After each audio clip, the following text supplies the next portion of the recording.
Hello, Braves country. It's Coach Ken Anderson coming to you for Hardcore Braves. I got my main man, Ryan, on here. How about that? We beat the Mets in a series, Ryan. It's unbelievable. We finally did it. And this reminds me like a lot last year when the Mets were fighting for a playoff spot and we just beat the piss out of them down the stretch. They kind of gave it back to us this year, but we're 9.5 games up in first place, so they're not really having that big of an impact on us at the moment, buddy. But 9.5 game lead. How's that sound, man? Man, I'm going to tell you something. We'll do that before we get into the series recap here. A lot of good stuff in the series and a couple of weird things that happened. But the Braves are just one game out behind the Brewers. Brewers had a tough trip through San Diego, and those West Coast trips can be rough. The one team that we talked about before going into this that's in serious trouble now is the Phillies. They still have the West Coast trip to do, and that for some reason is tough on East Coast teams. And the other thing, real quick, and you can just talk about the National League in general, the Dodgers are back to playing well, which we figured. So I don't know if we can run down the Dodgers. Dodgers may win more, but it looks like prime picking that we can get one of those two teams that have the buys. And the Mets could be some of our biggest friends. That young team can play. They're going to be dangerous next year. What are your thoughts about the National League before we get into the series recap? It's kind of funny, buddy. I when they went through the when the this is the Philly when the Phillies went through their hot stretch in June, you were like, they're coming. I was like, I just can't buy them. I just can't buy them. I stuck to my guns, and I want y'all to think about it like this: they were dog crap for the first month. They were dog crap for May. They were really hot in June, really hot in the first half of July, and then the last 4 weeks they have fallen off a cliff. So you're kind of like looking at the season as a whole for them. Which one do you buy more? Do you buy the team that got really hot for about 6 weeks, or do you buy the team that's been terrible for 10 weeks? It's kind of been the microcosm of the Phillies, and I feel like that's a lot of the other teams in the National League wild card right now. I think the Diamondbacks are very much the same way. They've been good for a short period, but have been mediocre for others. The Who's the other team that were that's out? The Padres. Boy, have they gotten hot here lately. But again, they were terrible, horrible for a long period of time, and now all of a sudden they've gotten red hot, and they're playing. Fernando Tatis Jr. has really picked it up for them out west, and they're really red hot. So, National League wild card is nothing but chaos right now, and I am absolutely in love with that. As long as they can screw up the Dodgers and Brewers and Phillies for me. Yeah, I think that's where it kind of bodes well for the Braves. The fact there'll be a lot of teams really fighting to get in. So we'll see. Um, got a interesting series coming up with one of those teams in the Diamondbacks. We'll get to that at the end of the recap. So let's get into the recap. Game one, Monday night. First of all, we knew that the Mets were going to throw their three best young pitchers at us, and they did. But this game got a little away from us in the first inning. Bryce Elder threw. His stuff was a little flat. CJ talked about it on the broadcast. His cutter was really flat, and he just is not the same pitcher when his cutter's not moving. The big moment in the first inning was he threw us what should have been a strikeout. He wanted to challenge it, whatever. Didn't get done. And then Brett Beatty hits a grand slam. What were your thoughts on the first inning in general? We do know that Bryce didn't have his best stuff for sure. Well, I want to get this out of the way. This was the biggest waste of freaking time I've ever seen at a baseball game. Is this play right here with the ball under the fence and then Andy Green challenges it? Nothing changed. Nothing changed. And it took about 10 to 15 minutes for them to get that. So for Bryce to stay out there for an extra 15 minutes, just twiddling his thumbs and throwing the ball around didn't really help him. Not making an excuse for Bryce. I'm just saying, especially I think it was like one or two pitches into the game. So I will say this game could have been so different for Bryce because if that strike him out, throw him out, double play happens, they don't even get a run in that first inning, or they might have one run, and then we get out of there clean, and then we come back and score. Now, who knows what actually happens after that point if it turns out that way, but it wouldn't have been a 5-run inning. I didn't think his stuff was horrible, but it wasn't. It's not the good, crisp Bryce Elder that we're used to. Like CJ said, his stuff was a little flat, but I didn't think he pitched horrible. I think he had more bad luck than anything else tonight on this night, but he's got to be better. And I really wish Sean would have. I know it's tough because he's trying to throw the runner out, but that is typically the catcher's job is to challenge pitches, and I wish that had been the one he challenged. Or Bryce said he would have made it a little bit more emphatic that he wanted to challenge it, and game might have been totally different. Yeah, it's really weird there. One of the things I want to talk about that in that play though, I think that is something that MLB is going to have to look at in the offseason. We've seen this multiple times, not just with us, but other teams in the league. I know in a big spot in a game in the American League earlier this year, it happened to the Red Sox. When you have this strike them out, throw them out pitch, we're going to have some leeway on the challenge system to me. I mean, I look, the catchers can't be worrying about challenging. He's got to throw it down there. I think there might be the one case where there might be a little extra time. What is your thoughts on that? I would either say this: give him a little extra time, give him 4 seconds, double the time, give him 4 seconds after the play, or give him one more challenge where it's three challenges. What's the difference between 2 and 3 at this point in time? I would be okay with having three challenges per team. I don't think it makes a huge difference. I mean, challenges realistically don't take long. They're not taking much game time up. And if you have one challenge to burn in a situation like that, you have that challenge. And I think that helps that situation out a lot because you're not worried about just wasting a challenge if you couldn't tell if it was a strike. But if you have that extra challenge, you're gonna be like, we can burn it anyway. We still have two more after this one. So I think there's definitely a couple different ways that MLB could fix that issue, but it's going to be up to MLB to determine that, not me, unfortunately. Because if it was up to me, I'd just give everybody one more challenge. Yeah. Yeah, what's what they do? They got to look at a couple of things like that. First of all, the challenge system has worked great, so I think all baseball fans are for it. So now, reason why I did not mind the loss. Now, look, we all want to win every game. The one thing we did, this kid Christian Scott, he is a really good pitcher. He's got really good. He reminds me of a young Zach Wheeler. We hit the ball. We got runners on, and we battled back in this ball game. And I thought offensively, you're the hitting guy. You had a lot of stuff. I thought offensively, we battled all night and gave ourselves a chance. We ended up being 4 for 16 with runners in scoring position. So we're a couple of hits away. Can't even fault that. I mean, 250 with runners in scoring position is not horrible. But I thought offensively, we did some good things against a young pitcher that's going to be very good. Yeah, they had a good game plan and they executed it. I mean, they were attacking the fastball and any breaking ball that was out over the middle of the plate. They were really zoning in middle heaters, middle breaking balls. They weren't chasing a terrible amount early on. They started expanding later, but that's when Mr. Scott kind of got pretty locked in the last fifth and sixth inning. But overall, the offense looked really good. Like you said, they hit with runners scoring position. You can't expect 500 batting average with the runners in scoring position every series, especially in the postseason. If you're hitting like 220 to 300, anywhere in that range, you're doing a really good job because you're going to be facing nothing but kids like this in the postseason, guys who got electric stuff. And the Braves did an excellent job because, correct me if I'm wrong, Kim, but Mr. Scott kind of shoved it up our rear end the last time we saw him up there in New York. So for them to come and bounce back like this and make that good of an adjustment, they scored 2 runs early. They kept pecking away at the Mets. They just couldn't peck away enough. I really thought once we got him out of the game that we were really going to get into their bullpen and do some damage, and we just could not capitalize off their bullpen. And I think that's what really kind of put the game away for us. But you know, offensively, I didn't really have any complaints. They got behind early. They battled back. They started adding on runs. They just couldn't quite close the gap, and unfortunately, that does happen.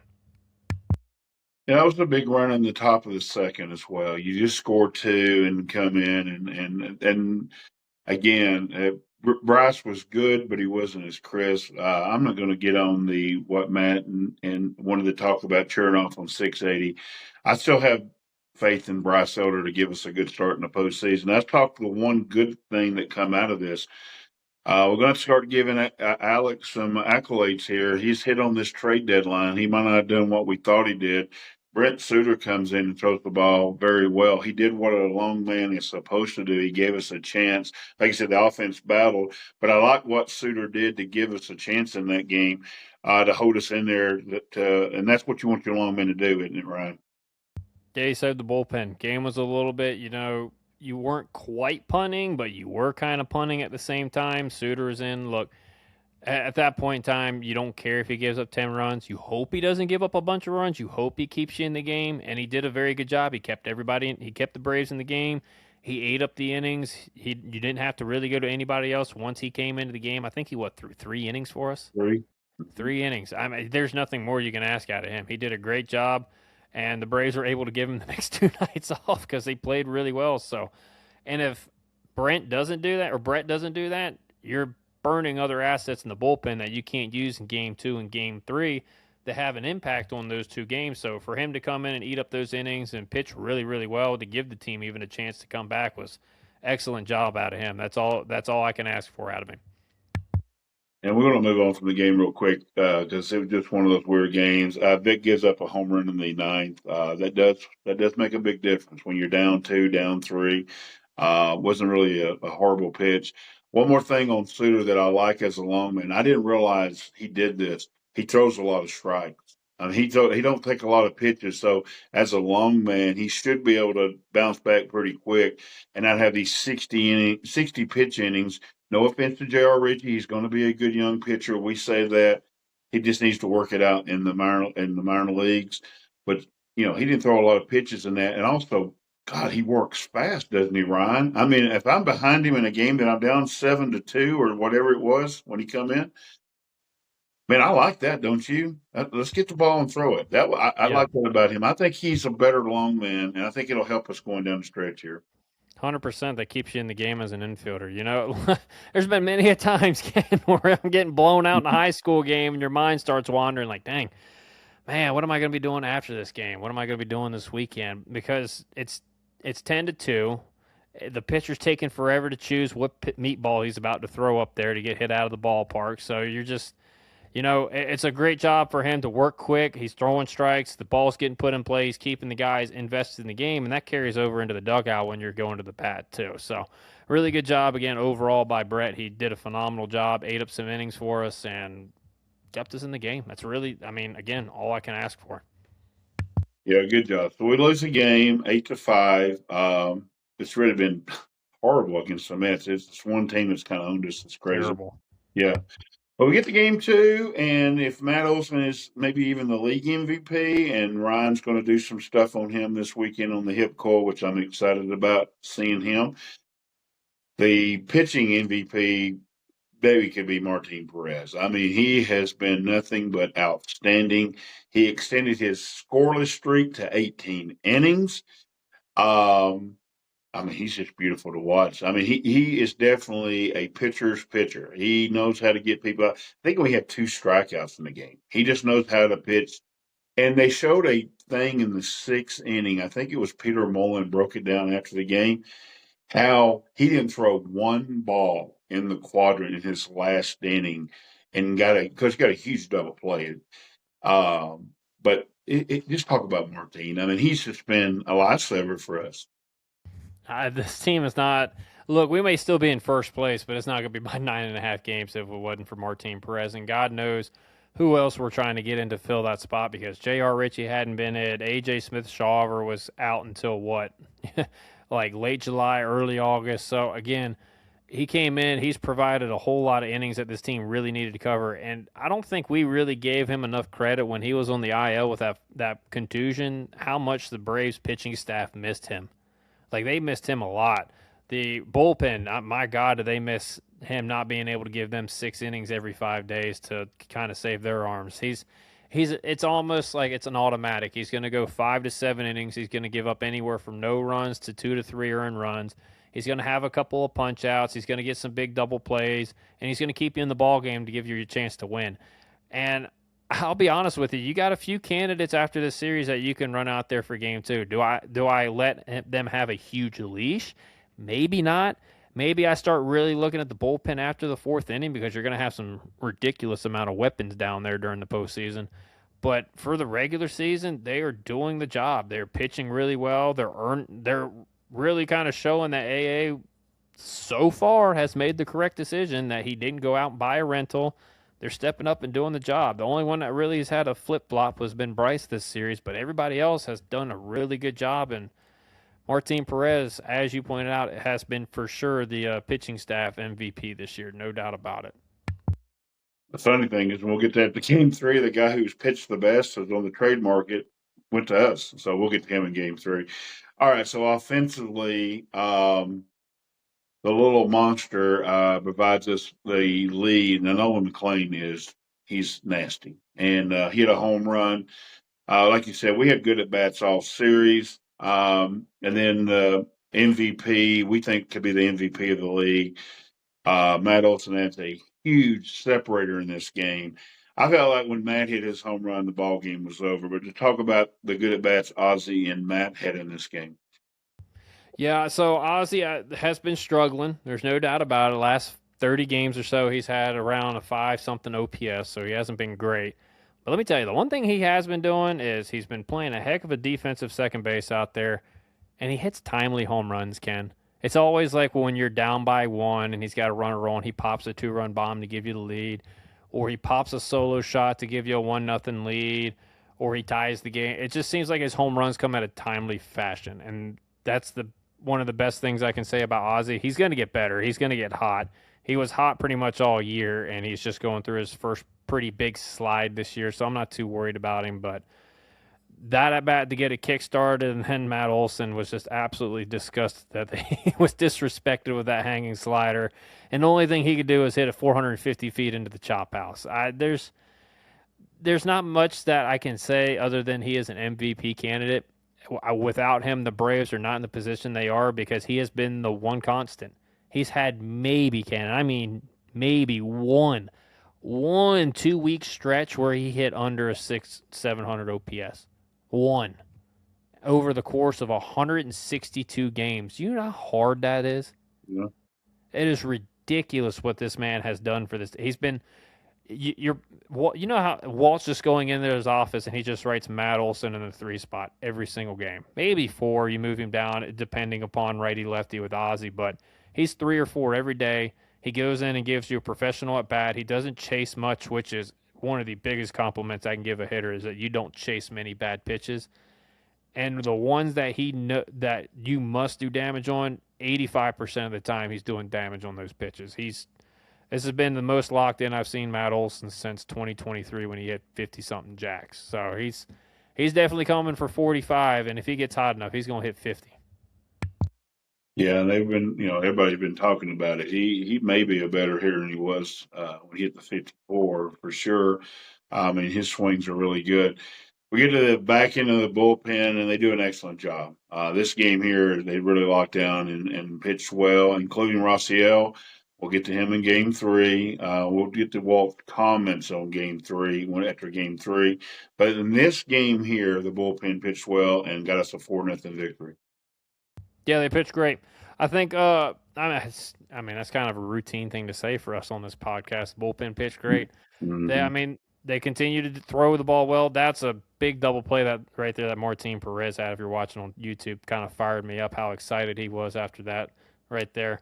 But the bullpen, I mean, just comes in and shoves. Rozelle looked a lot better. His fastball had better life. His changeup had really good, fade. It was going down in the zone and away from the left-handed hitters, down and into the righties really well. That's when Rozelle's going to have a good night. If you see that nice fade on the changeup, and if you see good life on his fastball, he normally has his mechanics in tune, and he's throwing really well. And he was electric this night. I mean, it was 3 up, 3 down. Ball game was over, and it was nice. But unfortunately, that wasn't the case in Game 3. Yeah, it's interesting. Like I said, we'll get to the comments. So that we get the win, and we now split the series. And so we get to game three. Game three, we get the best pickup so far in the pitching market is Tyler Mahle. And what we had noticed he did again tonight, he throws this 96, 95 mile an hour fastball, and it looks like that's the big adjustment. We talked about it in the recap before, in the Yankees recap. He can pitch. He gave up an earned run finally in this game when he gave a home run to Renz. He just kind of ambushes pitches. I don't think anything. I don't think it was really a bad pitch. It just he's a catcher. He gets us right. That's what a lot of catchers do. But another outstanding. He has one earned run in 12 innings for the Braves. I think it's 19 strikeouts. You can correct me, or 16 strikeouts, something like that. He's been a nice find, and he is kind of growing into where that might be the guy who pitches game two starter in the postseason. Right-handed version of Martin Perez. I think that's the best compliment I can give him. He goes out there, 6 innings, no runs, 6 innings, 1 earned. He struck out 7 today, struck out 9 the game before, so 16 punchies. Doesn't walk many guys. God, I love that he doesn't walk many guys. He attacks hitters. He knows how to work counts. He knows how to sequence hitters. He uses his cutter very effectively. He's pretty much gotten rid of the two-seam fastball, the sinker. He's straight four-seam cutter and a split right now, and it's really working for him. It seems like that was the adjustment that AA wanted him to make, and it's paying off early for them. I mean, if he continues at this rate, Ken, him and Martin are going to be fist fighting each other for that number 2 spot in the postseason, which I would be okay with that. They're both pitching really well right now. Hopefully they can continue, and it's a hey, you nailed on Tyler Mahle. I'll give you that. So far you've nailed him. We'll see if it continues, but early signs point to yes. Yeah, for us, let's hope he does. So let's get to the other trade pickup. We've already bragged on Suter. We bragged on Molly. Let's go to Lane Thomas. The one thing we say he can do is hit left-handed pitching, and the Thornton kid is a really good pitcher, guys. He can pitch, and he hit his best pitch out of the ballpark. And then later on the game, Yaz hits a home run. We keep telling everybody, be patient. Yaz and Thomas platoon could be one of the best left fielders in the game. I'm not saying either one of them is the best left fielder, but combined, the way they hit against each side, that could be very special. Love what I've seen out of both of them. And even Yaz added the double in his second at bat.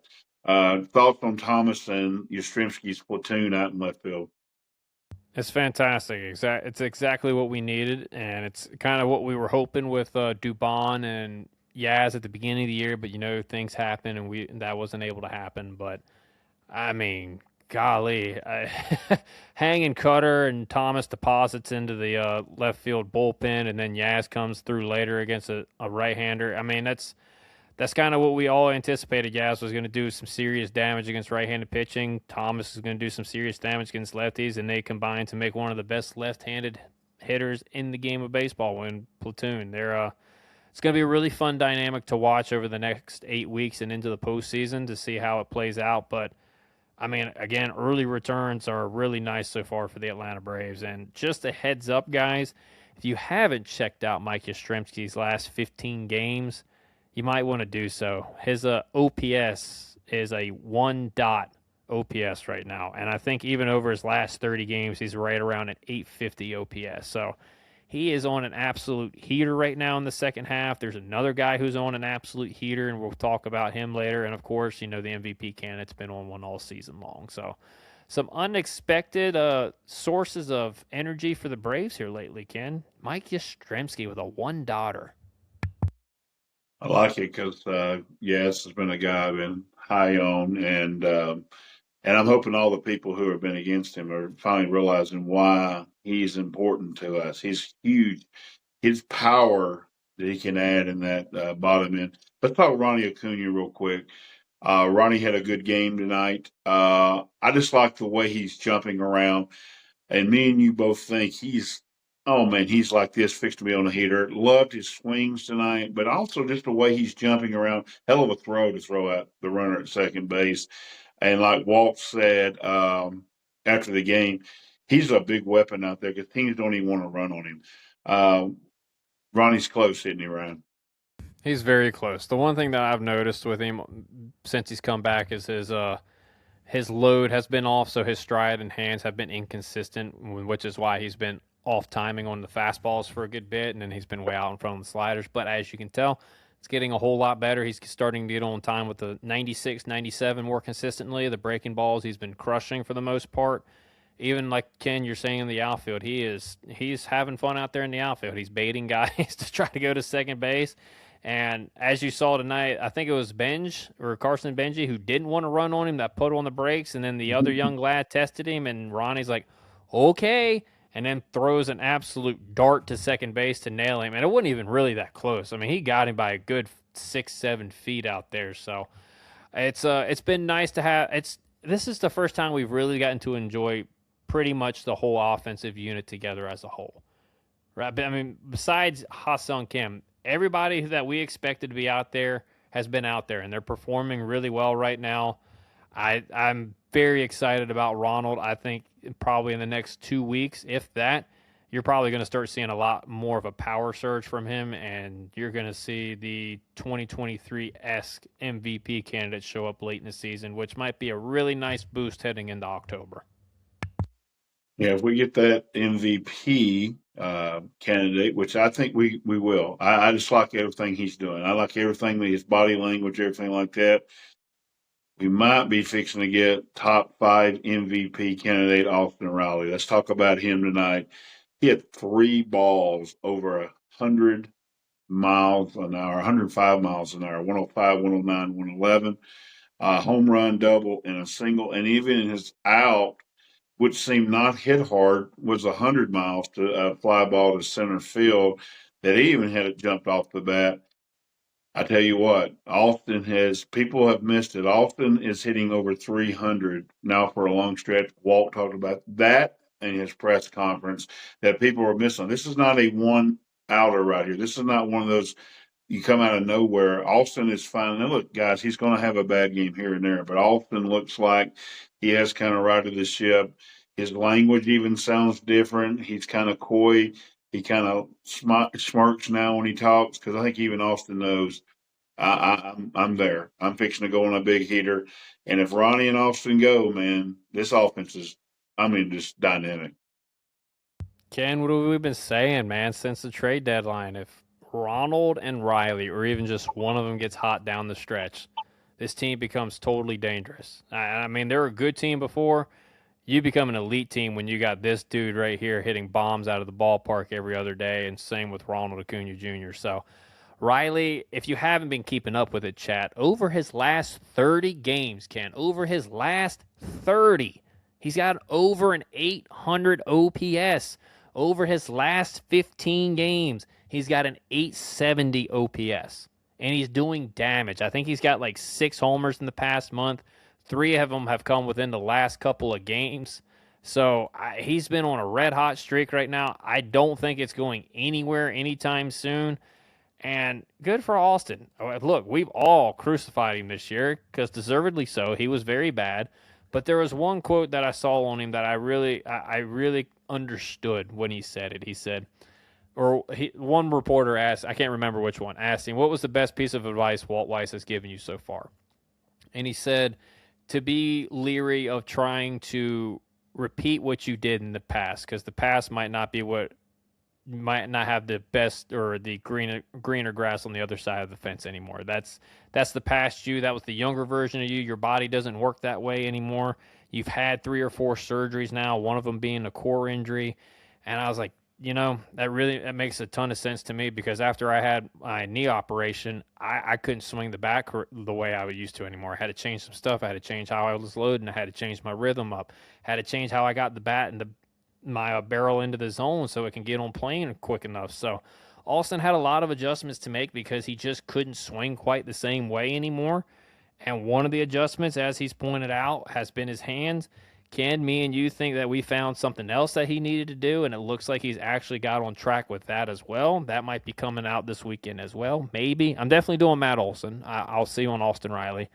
But he's been absolutely ridiculous right now. And if this continues, it's going to be a really fun postseason and a really fun second half for these guys. I totally agree. Now we get to the one thing that was kind of weird. Now Dylan pitched and gave up a home run, and he admittedly said after the game it was a horrible pitch selection by him, and we'll give him that.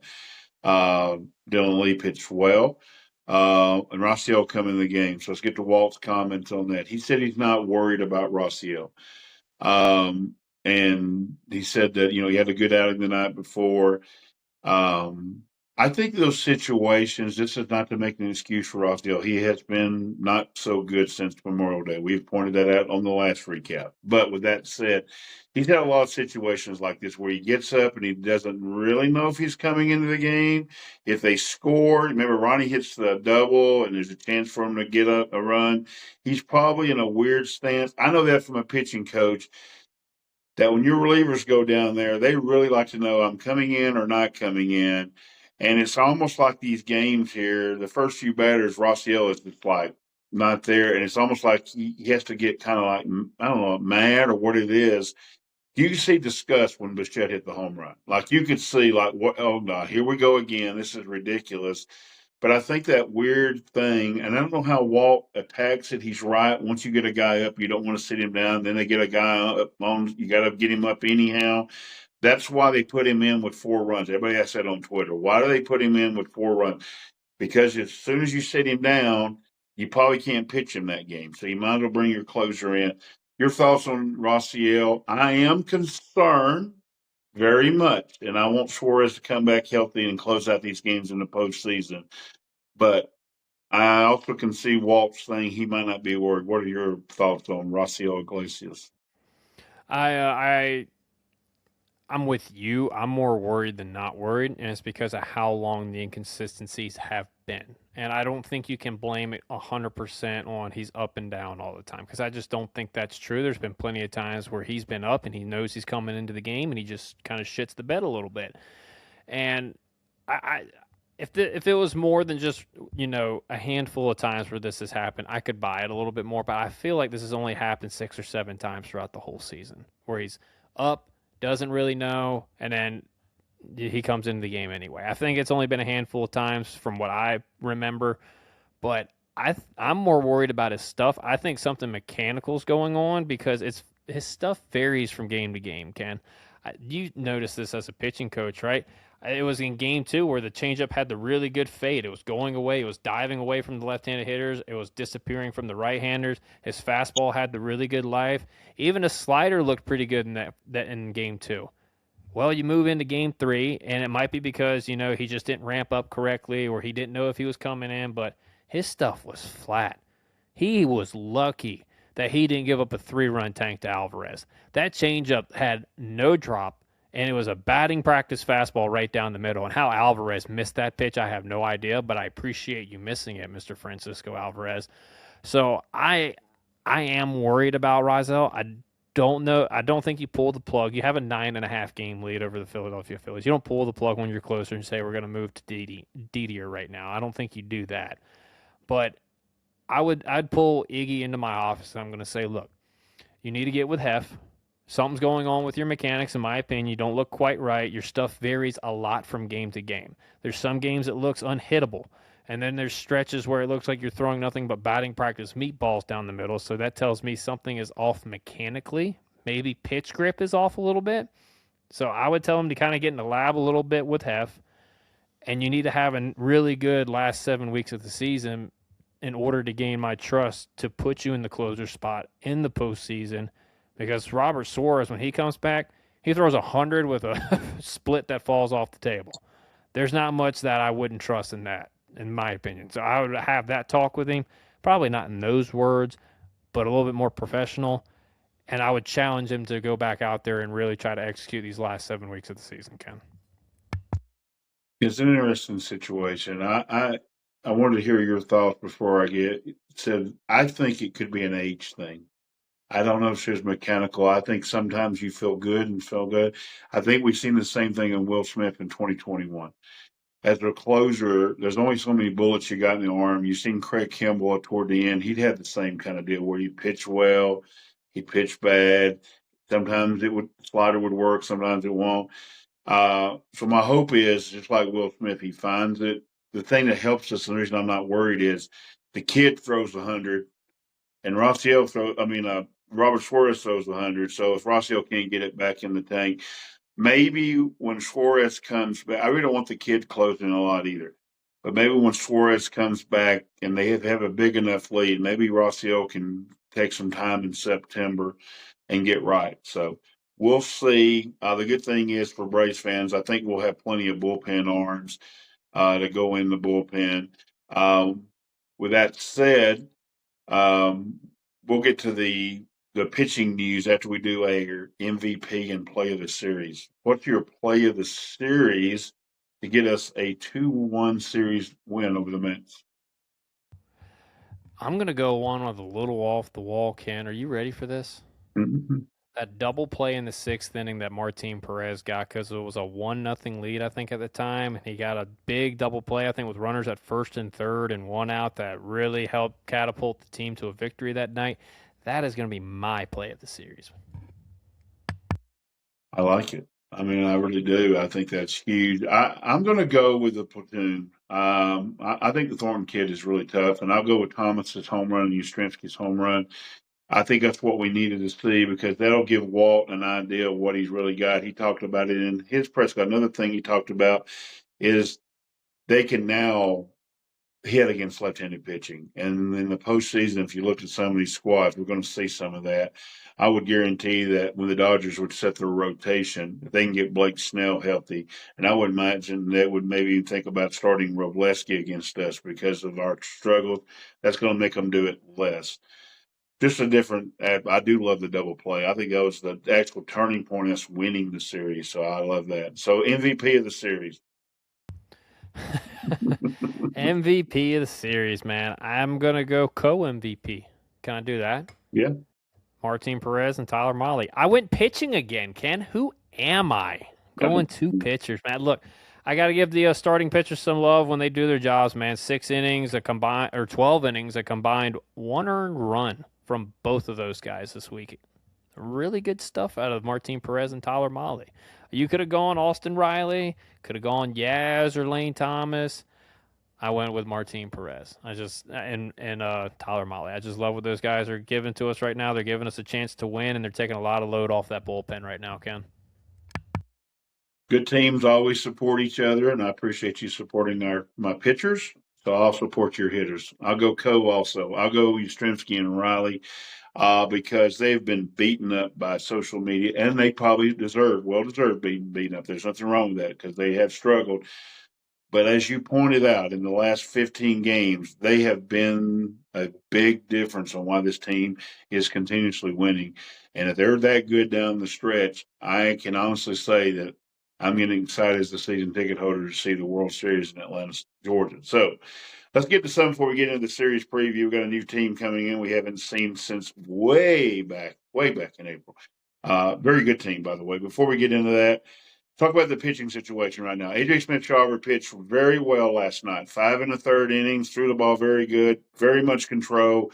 I think it was like 72% strikes. That's phenomenal. And AJ Smith-Shawver's coming. Walt talked about him. He's on the cuff. I don't know what they do when he comes back. I put it out in the breakfast report this morning. I think they go to a six man rotation. It makes the most sense to get Sell his rest, keep Martin rested. We'll see what they do. The not so good news is, and this is what I said, and I know like some of y'all inbox me, and some of you are really good friends of mine. It wasn't I was not wanting Schwellenbach back. It's just as a pitching coach, the injury he had, he kind of hinted around that there was some stuff going on. I don't think we're going to see Spencer Schwellenbach this year. Your thoughts on AJ Smith-Shawver, your thoughts on Spencer Schwellenbach. Ronaldo's also can come off the IL Saturday. I don't know what they do with him. I'd like for him to do some rehab games in Gwinnett. What are your thoughts on those three guys? All right, so let's start with Raylo. I think that's the easiest one. I'd extend his IL stay. I don't know if you can or if you don't have to, but I think you at least can send him on a rehab assignment now for about 30 days. I'd let him at least get 2 to 3 starts down there in AAA. One, to test the knee out, make sure he's okay, and two, to try to iron some of the mechanical stuff out that he has had difficulty with all year. Rotation's kind of in a stable point, right? Like you got your 5 guys, they're making their turns, they're pitching pretty well for the most part, so you don't have a whole lot of worries there. And if you put him on the rehab assignment, say if something happens to one of the guys, God forbid, you can pull him off rehab and bring him up if you need him to. For AJ Smith-Shawver, I'd leave him at AAA. I know he looks great. I'm not saying he doesn't. I want him to continue to get reps to get ready for September and October. because if you keep building him up down there, you bring him up in September, let him pitch in 3 or 4 games, you might have your game two starter sitting right there, depending upon how he looks in those 3 to 4 starts. I know everybody wants him up right now. He's coming off of Tommy John, guys. I don't know if I want to put that much wear and tear on him earlier this year. You can kind of control him and rein him back a little bit in the minor leagues a little bit more than you can in the big leagues. And I think that's a really big thing that the Braves need to look into right now, especially again, since the rotation is probably at its most stable point that we've had all year long right now.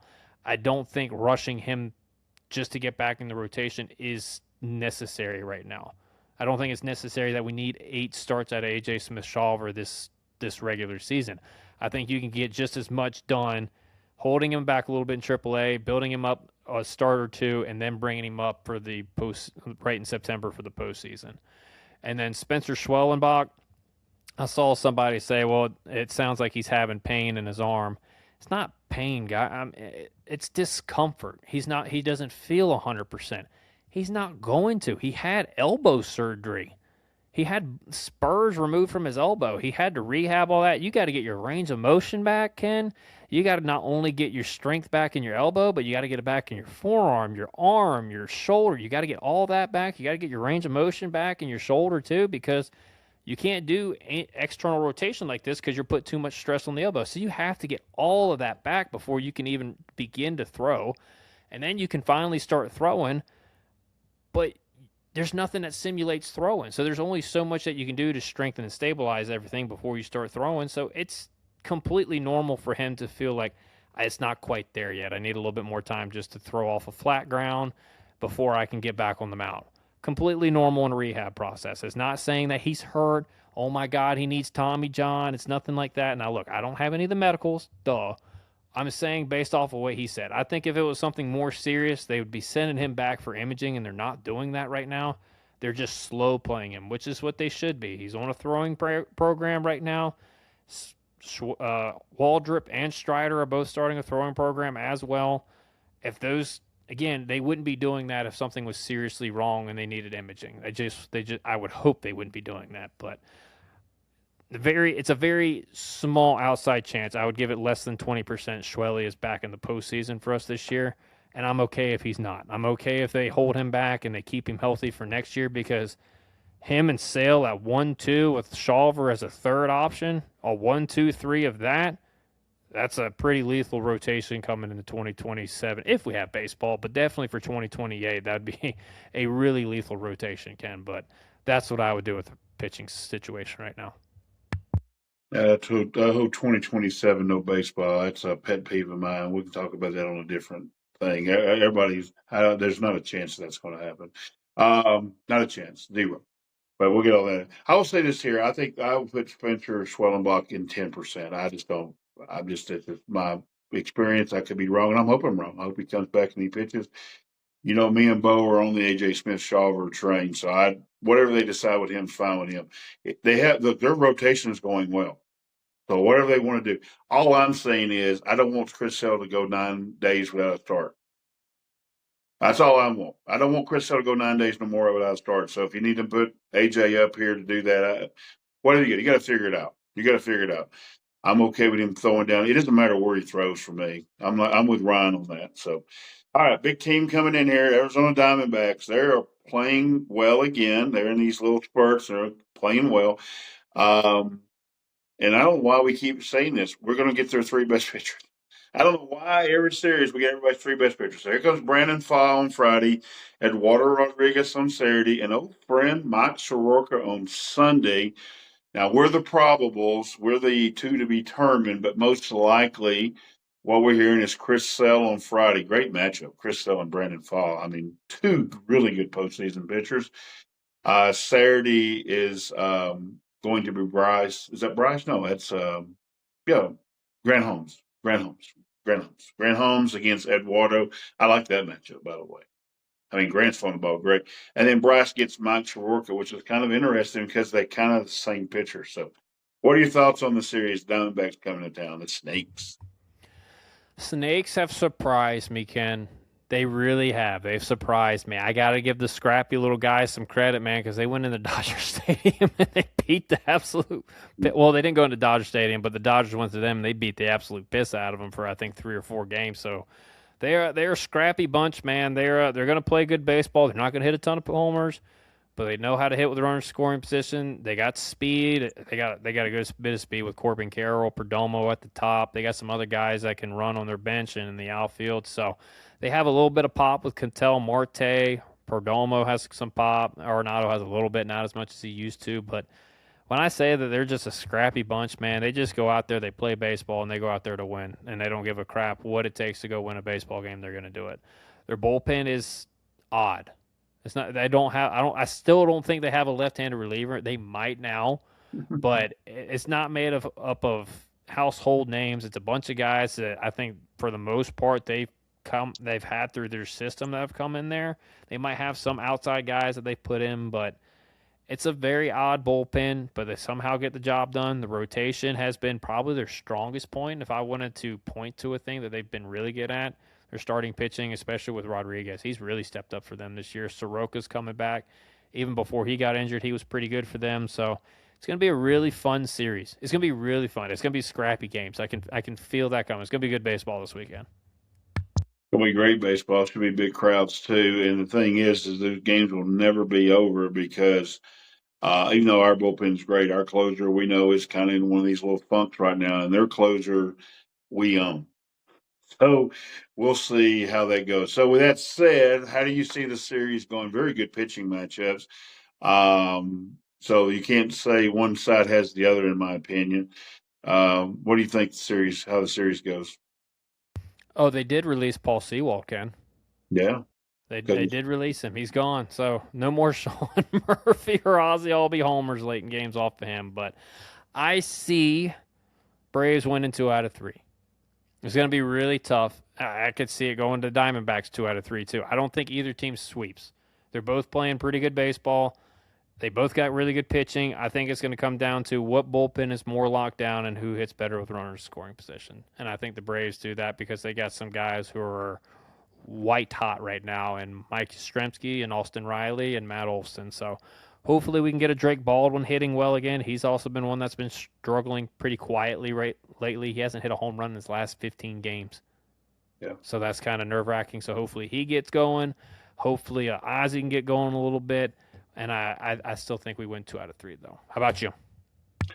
Yeah, I think we'll win 2 out of 3, and I wouldn't even prefer to see. Well, their young closer, they've turned it over. We have nearly over 800 OPS against him. We hit him well, so uh, we can hit a fastball, so that doesn't really bother us. So we'll see, especially Ozzy.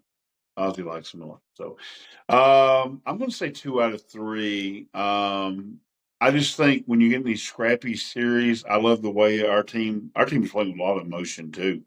And I think then you have to go lean the better team in these series. We are the better team, so we win 2 out of 3. If you were to ask me which two, I could not tell you.